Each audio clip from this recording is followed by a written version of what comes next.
I'm Matt at Nexus Baseball, and this is episode 3 of the Tommy John Epidemic. This series is a YouTube read of content from the book Plague of the Gods, an outsider's perspective on baseball's Tommy John Epidemic, which is available on Amazon. I decided to put this content on YouTube to make the material as accessible as possible. This series examines the science behind the most superhuman action the human body can produce, accelerating a baseball up to 100 miles per hour.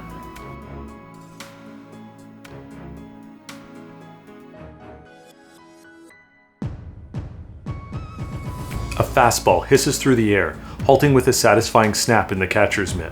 The ball's whirling rotation stopping in an instant against leather. Strike 2. The catcher slings the ball back to the pitcher as the batter steps out of the box to adjust his gear in preparation of the next delivery. Standing on a mound of clay 18 feet wide and 10 inches tall, the pitcher is alone on an island in the middle of the field, tens of thousands of eyes watching his every motion. Towing the pitching rubber, he leans in, squinting to see the catcher's fingers going through a series of signs. Slider, fastball, changeup, curveball. He nods his agreement to the second sign, the other is decoys to throw off the runner on second base in case he is watching. Placing the baseball in his glove, he spins it with his fingers to align the seams for his next delivery. There is a glance over his shoulder at the runner to check his lead off the bag. Turning his attention back to the plate, the pitcher adjusts his stance, bringing his arms to his chest. His front leg rises, shifting his weight to his back leg as he glides purposefully and gracefully down the slope of the mound. The hands break, his right arm arcing in a pendulum motion down and then up to eye level. His hips drive the body forward, digging his front spikes into the dirt and stopping his forward motion. The torso whips around, the arm stretching back momentarily before swinging the hand towards the plate, faster than the eye can see. The ball rips out of the fingers, spinning like a buzzsaw thousands of times a second. Within 4/10 of a second, it covers the 60 feet 6 inches from the rubber to the back of the plate in an eye blink. The bat whips around at breakneck speed, too slow, as the ball glides over the bat's label and into the mitt. Strike 3. The professional baseball pitcher might repeat this sequence of biomechanical elegance more than 100 times each game. He is unique in sport, as although a defender, he controls the pace of play and is the single most important contributor to his team's success or failure. It is a common saying in sport that it is a game of inches, but for the pitcher, it is a game of fractions of an inch. If he releases the ball too early or too late by the smallest of margins, his pitch might miss by several inches. Those inches being the difference between a ball or a strike, a swing or a miss. The spin of his ball moving the pitch the inches off the sweet spot of the bat necessary to prevent a clean hit. The beauty of pitching is that it is an act so simple, the throwing of a ball to a glove, yet it is the most complex motion the human body can produce. When done correctly and at its highest levels, it appears an almost superhuman feat.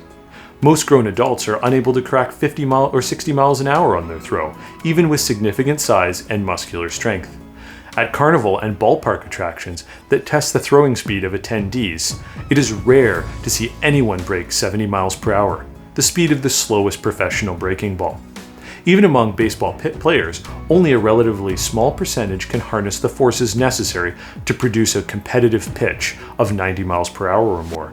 This is unsurprising as the physical requirements to pitch are extreme, with the most demanding being the large range of motion required by the shoulder.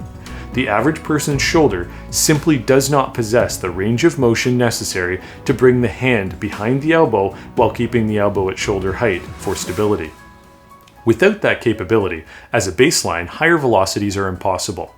The shoulder must also be capable of balanced high-velocity motion, as in a baseball pitch it produces the fastest motion capable in the human body, rotating at 7,000 to 9,000 degrees a second when driving the baseball forward. The upper arm at these speeds rotates in a blur faster than the eye can see, from all the way laid back to ball delivery in just 15 milliseconds, or 15 one-thousandths of a second. This is especially true when watching the sport on television. Modern high-definition televisions display video at 30 frames per second. Each frame, therefore, is displayed at approximately 34 millisecond intervals. This makes the actual arm motion impossible to watch on television, as occurring in only 15 milliseconds, the television can only show before and after the throw, missing it entirely between the frames. Even modern streaming services that offer 60 frames per second viewing have frames displayed at 17 millisecond intervals. still too slow to catch the actual arm action. This arm speed and the ball speeds it produces are watched with awe by spectators, but most baseball fans still don't have an appreciation of the raw speed of the baseball pitch when viewing on television or from the safety of the stands. On television, through the lens of the center field camera, the ball is always moving away from the viewer, making a perception of speed challenging. Likewise, spectators are often sitting hundreds of feet away, which makes speed hard to differentiate. Stepping into the batter's box and having 95 miles per hour zip past your head certainly gives you a better appreciation of the superhuman quality of the professional pitcher. Blink and it's already past you in that fraction of a second. You can even hear the rotation of the ball as it hisses through the air on its way by. Due to this tremendous speed, it is no wonder that the exact process by which one can throw a ball so quickly has largely been a mystery for most of baseball history. It was thought that the pitcher's arm was born as a genetic gift from God, and that velocity could not be taught, only refined. In fact, so complex and difficult to replicate is the pitching motion that even in a multi-billion-dollar world of professional baseball, there does not exist a machine that can replicate the pitching motion. Instead, pitching machines use the rotational power of an electric motor in combination with a wheel system to push the ball out a barrel with either backspin or forward spin to simulate a pitched ball. Every player knows, however, that the machine simply isn't the same as a live pitcher in how the ball releases or how it behaves. Instead, batting practice pitchers are employed by teams to throw 60 to 70 mile per hour pitches over the plate from closer distances to simulate the timing and release point of a real pitcher. Without a complete understanding of how the body produces velocity, pitching throughout most of its history has been a process of trial and error. The first pitchers in the 19th century originally threw underhand before gloves were added to the game. As soon as overhand pitching became legal, the game never looked back. There were no radar guns until the late 20th century, but the early pitchers quickly learned the value of velocity as hurlers with good stuff differentiated themselves from their peers. Velocity wasn't everything, but all things being equal, the faster the pitcher could throw the ball, the shorter the reaction time of the batter to hit it. Without empirical evidence of the speeds they were throwing, it was all about feel. Pitchers in the pre-radar gun era tried everything to throw harder and with greater deception, kicking higher than their heads, pumping their hands overhead and exploding down the mound to create the arm whip effect they had seen from other successful peers. Pitchers of this era lacked any concrete basis for their process and mechanics except that another pitcher they had seen had done it, or that it had a good feel.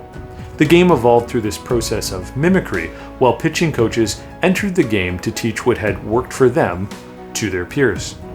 Nowhere is this experimentation more prevalent than the grips pitchers use to hold the ball. Pitch grips have always been a near mythical thing, passed on from one pitcher to another as stories of the past would be imparted around the fire by tribal elders.